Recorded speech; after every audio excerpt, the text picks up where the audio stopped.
The mahogany conference table at Wilson and Associates law firm had witnessed countless family dramas over its decades of service, but I doubt it had ever seen anything quite like this. My Aunt Patricia, resplendent in her Chanel suit and Christian Louboutin heels, was literally dancing around it, waving a stack of papers like she'd just won the lottery. "The inheritance is mine," she crowed, her diamond tennis bracelet catching the light as she twirled. The other lawyers present looked uncomfortable, but Mr. Wilson, my grandmother's attorney of 30 years, maintained his professional composure. Only the slight twitch of his mustache betrayed his anticipation of what was about to unfold. I sat quietly in my simple black dress, the same one I'd worn to Gran's funeral 3 weeks ago, watching Patricia's performance with the calm that comes from knowing you hold all the cards. The envelope in my messenger bag felt heavy with purpose, waiting for its moment. "Only living relative?" I said softly, reaching for my bag. "That's interesting, Aunt Patricia, because I have something you might want to see." The story of how we got here, how my aunt's attempt to steal my $2.8 million inheritance turned into her worst nightmare, really began the day my parents died. I was 12 years old, sitting in a sterile hospital waiting room, when Gran walked in and knelt before me. Her pearl gray suit was immaculate as always, but her eyes were red-rimmed with grief for her only daughter. "Emily, my darling," she said, taking my small hands in hers, "I promise you, we're going to get through this together." That promise shaped the next 14 years of our lives. I'm Emily Taylor, and if there's one thing my grandmother taught me, it's that wealth isn't just about money. It's about wisdom, patience, and knowing how to protect what matters. Gran built her property management empire from scratch, turning a single rental property into a $2.8 million business through sheer determination and business acumen. After my parents' death, Gran didn't just give me a home. She gave me an education. Every morning before school, we'd sit in her home office as she reviewed property reports and tenant applications. She taught me to read contracts before I learned algebra, and I knew about property tax assessments before I understood geometry. "Business is like chess, Emily," she'd say, her reading glasses perched on the end of her nose as she reviewed proposals. "You need to see the whole board and think several moves ahead." Those early morning lessons weren't just about business. Gran was teaching me about life, about reading people, and most importantly, about recognizing those who might try to take advantage of us. That's why she made sure I knew all about Aunt Patricia long before she became a problem. Gran had made her fortune in real estate, building a successful property management company from scratch after my grandfather passed away in the 1980s. She was brilliant, savvy, and as my Aunt Patricia would soon learn, always thinking 10 steps ahead. "Emily, darling," Gran said one autumn morning as we sat in her garden, "there's something we need to discuss." She looked tired that day, but her eyes were as sharp as ever. "The doctors found cancer. It's advanced." My world tilted on its axis. "But there must be treatment options." She took my hand, her grip still strong despite everything. "There are, and I'm going to fight this. But first, we need to talk about what happens after." That's when she told me about Patricia, her late husband's sister, and the years of attempted manipulation and schemes she'd pulled trying to get her hands on the family money. "Your aunt," Gran explained, "has always believed she deserved a share of your grandfather's estate. She thinks that because she's his sister, she's entitled to what he built. What she conveniently forgets is that he built nothing. I built this company after he died, while she was busy spending her inheritance on failed business ventures and luxury cruises." I knew Aunt Patricia only vaguely.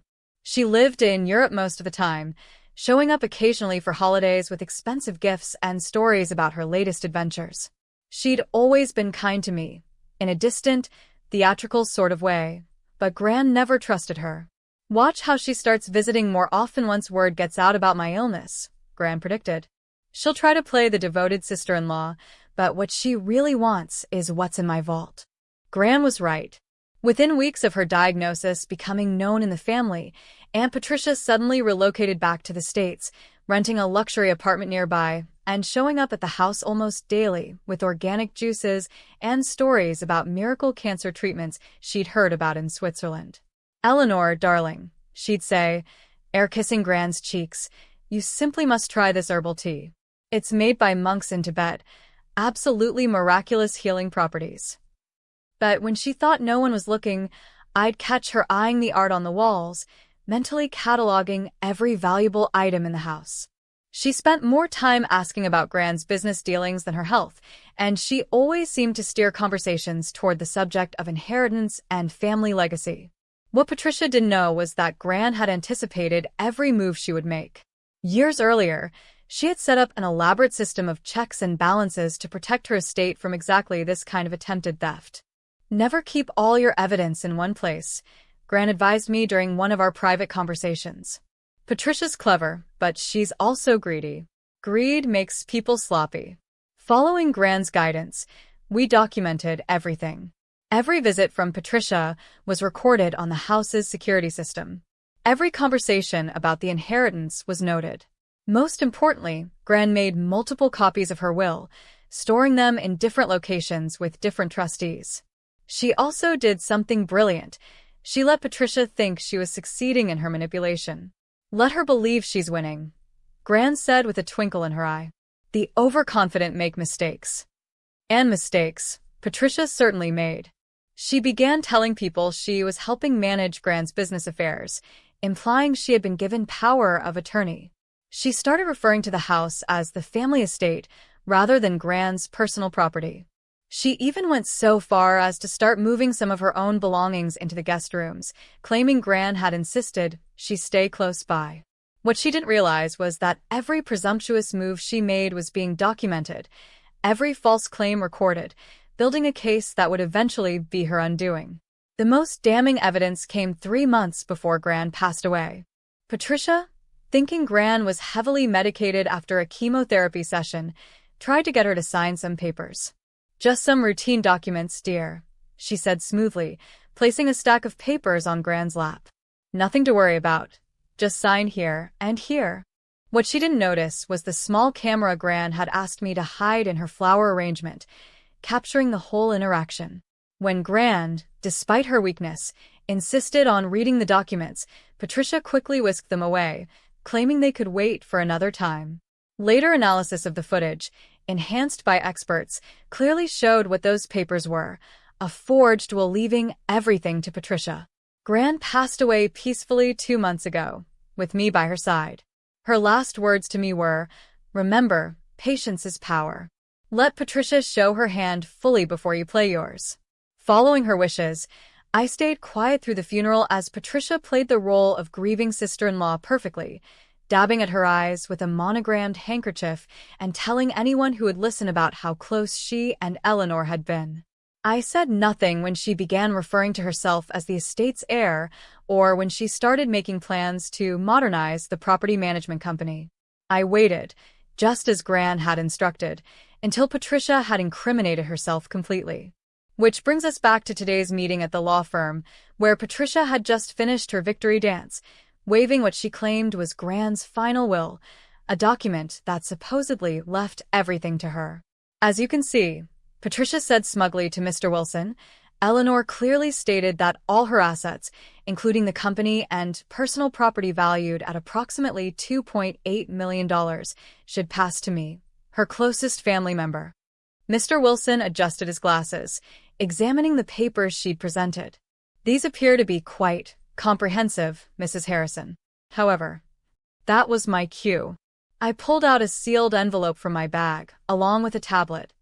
"Before we proceed, I think we should watch something." Patricia's smile faltered slightly as I set up the tablet.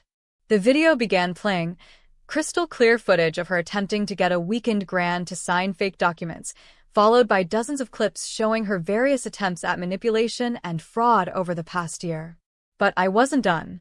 Next came the piece de resistance, a video Gran had recorded just 2 weeks before her death, looking directly into the camera as she detailed exactly how and why she was leaving everything to me, along with evidence of Patricia's numerous attempts to steal the inheritance. "And if you're watching this, Patricia," Gran's image said with a slight smile, "remember what I always told you. Greed makes people sloppy." Patricia's face had gone from smug to ashen. This is all lies." That video could be fake. The video is certified and time-stamped, Mr. Wilson interjected, as is the real will, which was properly witnessed and notarized. The documents you presented, however? He reached for his phone. Well, the forensics team will be very interested in those. What happened next showed just how desperate Patricia had become. She lunged for the papers, trying to grab them back, but two police officers who had been waiting outside entered the room. Patricia Harrison, one of them said, "We have some questions about certain documents you've recently submitted to various financial institutions." It turned out that Grand's suspicions had been right. Patricia hadn't just forged the will. She'd been systematically creating false documents for months, attempting to gain control of various assets even before Grand's death. The police had been building a case against her, aided by evidence we'd been quietly providing. "You can't do this to me," Patricia shrieked as the officers led her away. "I'm family. That money belongs to me." "No, Patricia," I said quietly. "You're not family. Family doesn't try to steal from their dying relatives. Family doesn't forge documents and lie. Gran saw through you from the beginning." The aftermath was both satisfying and sad. Patricia was charged with multiple counts of fraud and attempted theft. The evidence against her was overwhelming, not just from our documentation, but from her own careless actions. In her confidence, she bragged to several people about how she planned to take control of the estate, leaving a trail of witnesses to her fraudulent intentions. The investigation also uncovered something else. This wasn't Patricia's first attempt at inheritance fraud. She'd pulled similar schemes in Europe, which explained her frequent moves and why she had so few long-term connections despite her seemingly glamorous lifestyle. As for me, I took control of Grand's company with the benefit of years of her careful mentoring. She'd been preparing me for this role all along, teaching me not just about business, but about how to handle people like Patricia. The best revenge, Gran always said, is success with integrity. Today, 2 years later, the property management company is thriving.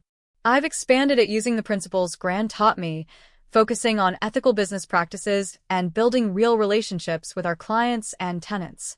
Patricia, meanwhile, is serving time for fraud. Her carefully cultivated image of international sophistication has been replaced by a prison uniform. The last I heard, she was trying to write a memoir about how she was the real victim in all this. Some people never learn. The money she tried to steal sits safely in carefully managed accounts, growing steadily. But the real inheritance isn't the $2.8 million. It's Gran's wisdom, her foresight, and her lessons about patience and integrity. I keep a small photo of Gran on my desk at the office. Not the formal portrait Patricia always fawned over, but a candid shot of her laughing in her garden. Sometimes, when facing difficult decisions, I look at that photo and can almost hear her voice. "Patience is power, Emily. Let them show their hand first." It turns out that catching a thief isn't just about having the right evidence. It's about having the patience to let them walk into their own trap. Gran knew that all along. She wasn't just protecting her assets. She was teaching me one final, brilliant lesson about justice and timing. In the end, Patricia's greed didn't just cost her the inheritance she tried to steal. It cost her her freedom, her reputation, and any chance of redemption in the eyes of the family she claimed to care about. Meanwhile, Gran's real legacy lives on, not just in the successful business she built, but in the lessons she taught me about integrity, patience, and the power of staying one step ahead of those who would try to take what isn't theirs. Thanks for watching. See you again in the next video. Stay stunned.